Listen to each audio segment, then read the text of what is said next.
Hello everybody and welcome to Week in Technology. My name is Karamjit and along with me is Aisha Mustafa, my co-host. Aisha, how's it going? Okay. Very good. Okay. Anyway, cover story for the coming week is on the 6th MSc InnoTech seminar that was held, or conference actually.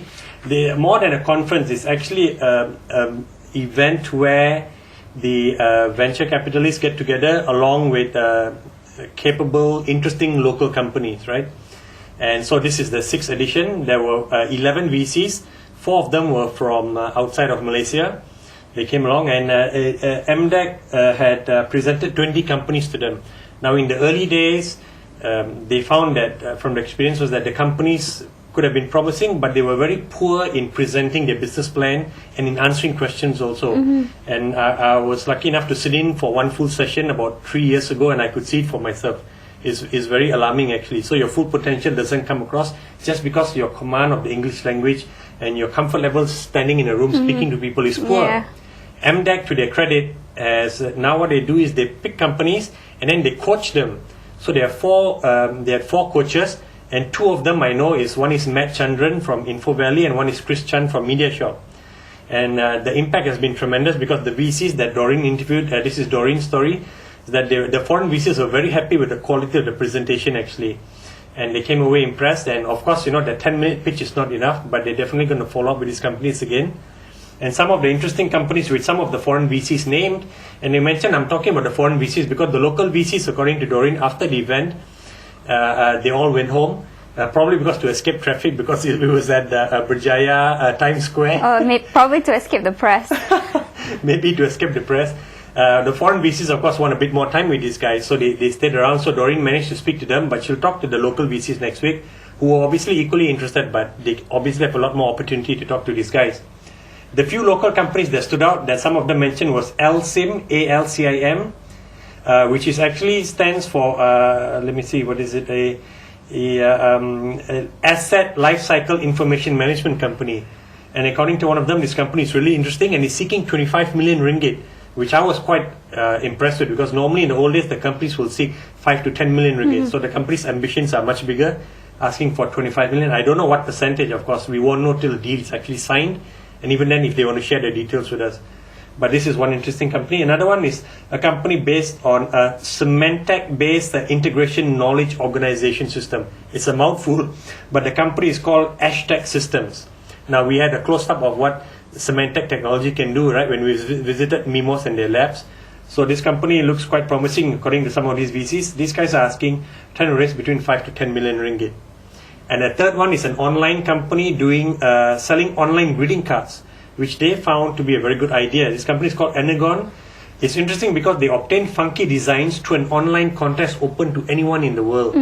They like your design, they will print it on environmentally paper and they sell it through their channels, It's very interesting.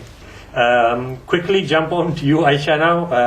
And you had 2 days of biotech, Bio Malaysia. Just give us a teaser, because I know you're going to do an in-depth article for 2 weeks. Oh, okay, alright. So I don't have time to let something off my chest. Oh no, actually you have start with what letting it off your chest then. Alright, no. I mean, overall, I think the participants are more this year, and they also had a Korea and Holland pavilion, so that's an improvement. So we have international exhibitors coming down.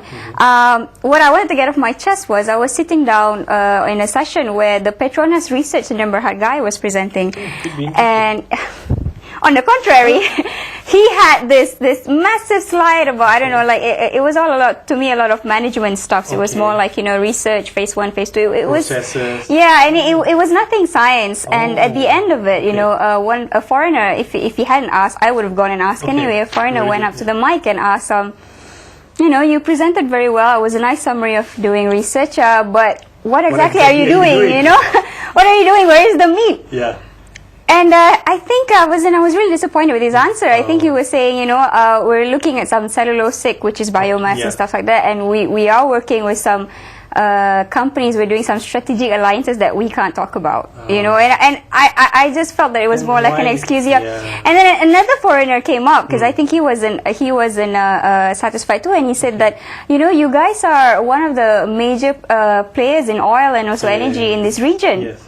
Aren't you looking at solar at least, And he says that disappointedly. Also, he said that, I think he said something about the PV technology, photovoltaics, is like already out there, and what they probably working on is just looking at how to bring that cost down and looking at materials and stuff. But he didn't really give exactly what they were working on in the lab, and I think I walked away disappointed. And I don't know, and I think it's correct, Petronas is one of the biggest, is our gold mine, and and I think that, I think one of the IAP members of Bio also expressed feelings saying that, Malaysia basic science foundation is not that strong. Yeah, absolutely. And this is our problem when we have GLCs like Petronas who in their research lab, hardly, do like cutting edge, forefront, so I had my Malaysia, I had my Malaysia tak boleh moment. I was thinking, wow. So that was a disappointing day for me at least. Petronas,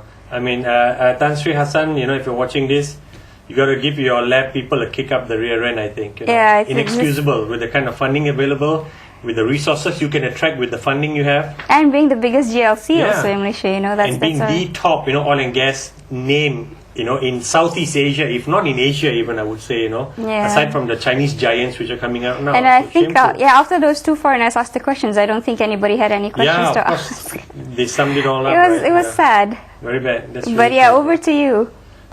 And of course, photovoltaic was the key thing, but also the other sense was that renewable energy mix, solar is one, and the Malaysian Energy Centre, Pusat Tenaga Malaysia, had his billboards up which says, nobody owns the sun, which I thought was quite cool. But they said a mixture of renewable energies is going to be the key moving forward. You don't just want to rely on the sun, rely on geothermal maybe, right? Biomass, which Malaysia is blessed with, the raw material, and even, gas also. So we got to look at the whole mix, although for us the sun is incredibly abundant. But at the press conference, I asked the minister, Datuk Peter Chin, who was the guest of honor, because he's the Green Technology Minister also, about what's going on in the space of our feed-in tariff, which is a legal, a law, right, that they want to get in place, whereby if you are producing energy, through the with any renewable energy means, which could be wind, or in Malaysia it's photovoltaic, because you get a subsidy from the government. It subsidizes some of your costs. When you generate electricity from photovoltaic, panels on your roof, you sell them back to the power utility at up to 5 times, the price that the power utility charges you per kilowatt hour. So if they charge, Tenaga charges 10 cents a kilowatt hour, the law, when it comes into force, could be up to, you could get 50 cents, per kilowatt hour from Tenaga.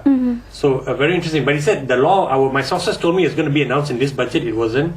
So the minister said it's going to be presented before Parliament now, and hopefully it goes into law next year. And then you're going to see companies, or individuals interested in installing photovoltaic panels, maybe, because then you actually earn revenue from the government, and by doing good also.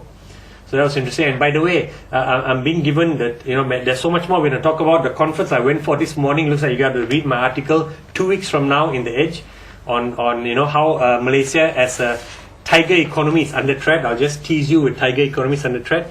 This is an economist from the World Bank Institute. But that's coming 2 weeks from now, along with Baisha. I was going to say Aisha.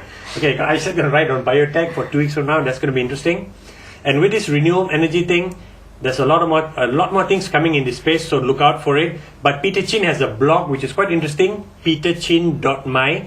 He actually seems interested in updating it regularly, because he walked up on stage that day and his arm was in a sling, and he didn't address to the crowd what happened. But I went on my BlackBerry and went to his blog, and he said he fell off the stage. He was at a dinner function, and it was a tea stage, and he somehow missed the gap, and he fell flat down, and he had a minor fracture of his arm and all that stuff.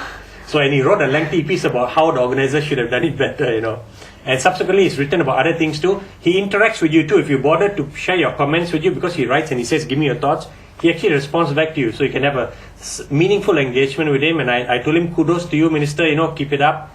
Hopefully it'll trigger with the rest of the ministers to do that also. But with that, we got to end our show now. We'll catch you next week, because next week I have a feeling it's going to be a really interesting show also. Not that our other shows have not been interesting, unless you misread me there or misquote me.